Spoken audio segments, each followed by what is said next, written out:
because I forgot to do this. Okay, so we've done our numbers. You have one n under the root. How many groups of 2 can you take out of that?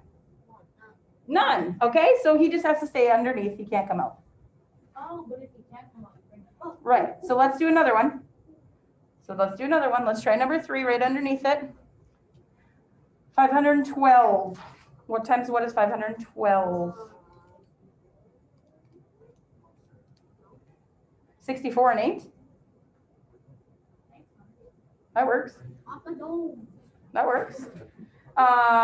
64 could be 8 and 8.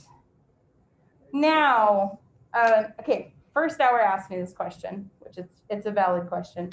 They said, if I see a pair, do I have to keep breaking it down? Technically, no, because if I break this 8 down, that's 2 and 4, 2 and 4, and then I break down the 4s. So I'm going to get a bunch of 2s on the outside, right? Where I could just keep it as that 8 and bring it outside. Does that make sense? Do you know what I'm saying?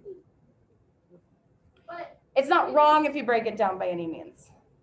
Okay, but I will keep breaking down this other 8, 2 and 4, because I'm looking for groups of 2. Oh, hey, look at that. Another group of 2, bring it outside. Okay, and then something that I wanted to stress because someone was confused first hour. They don't have to be right next to each other. It's anywhere, any group you can find, okay?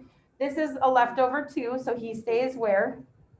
Inside the root, good. Now, you have 2 k's. You have k to the 2, which is k times k. How many groups of 2? Oh, thank you, sorry, that should be 2. okay, Yep. Nope, I saw it.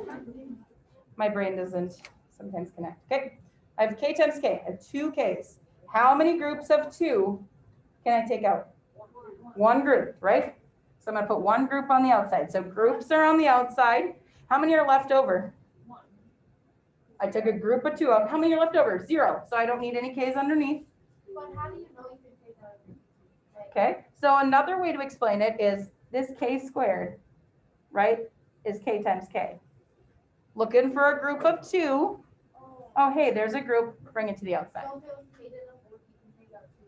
Yeah, and we're gonna do an example of that. So is it 16? Okay, so 8 times 2 is, yep, 16, and then you have k, square root of 2. Okay, let's try the next one. We're just gonna do a few more so that you can see. So take that 216. What times what is 216? 27 and 8? Okay. Sounds good to me. 27 is 3 times 9. 9 is 3 times 3. Got to break down that 8. 2 and 4. 2 and 2. Looking for groups of 2. I see the 3s. Yep, bring it outside. I see the 2s. Bring it outside. What's left over? A 2 and a 3. So I got 3 times 2 on the inside. Okay. I have 4 k's. How many groups of 2 can I take out? 2, right? 2 and a 2. Okay, so I'm going to put k to the 2 out here. Do I have any left over? No. Okay, so I'm done. So 3 times 2 is 6. So I have 6k squared, square root of 6. So does it matter what number k is in front of? Like, eventually will it at all? Like on the here? outside, you know? No, like when you're taking 3 times 2, could you put it in front of the 3 and it would change anything? Correct. Like so you can put 2 or 3 because that's that commutative property, multiplication. You could write the 2 first, then the 3. Because when you multiply it out, 2 times 3 and 3 times 2 are both 6. Okay, let's try number 7 just to make sure we got it. We got this 80. I see 8 and 10. Break down 8. I see 2 and 4, then 2 and 2. Break down 10, 2 and 5. Looking for groups of 2. Well, here's a group of 2, bring it out. Here's another group of 2, bring it out. What's left over? Just the 5. Wonderful, now you deal with your exponents. I have 3 p's, I have p times p times p, that's how I get to p to the 3rd. How many groups of 2 can I take out? 1 group of 2, I'm left. And then what's left over? 1p on the inside. So groups are on the outside, leftovers stay in the root. That makes sense? Groups are on the outside, So 2 times 2 is 4, so I have 4p square root of 5p. Wait, where did I get, oh, I see, never mind. Where did number 9? We sure can. And then I can probably let you go. Number 9, 147. That's kind of an ugly number, but remember my trick yesterday, if you can add the digits, and that's divisible by 3, you know it's divisible by 3, is 7 plus 4 plus 1, what is that? 12, that's divisible by 3. So we know 3 goes into here. So take 147 divided by 3, 49. Break down that 49, 7 and 7. So I see a group of 2, I'm going to bring that out. See my leftover is just 3. Okay, now I have 3 m's. How many groups of 2 can I take out? 1 group of 2, so I'm going to put that on the outside.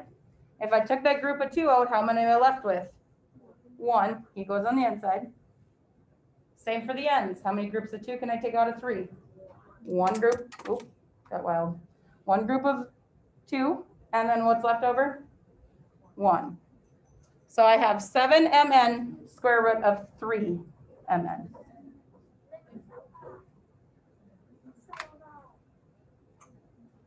Okay, now remember when you get to the back and it has like this number out in front, what happens with that number?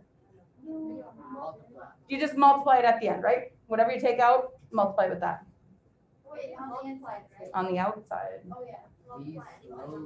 Okay, now another good thing to bring up, like, okay, let's just say on this 27, it says square root of 16. Do you know the square root of 16? Yeah, do you need to actually make your whole factor tree then?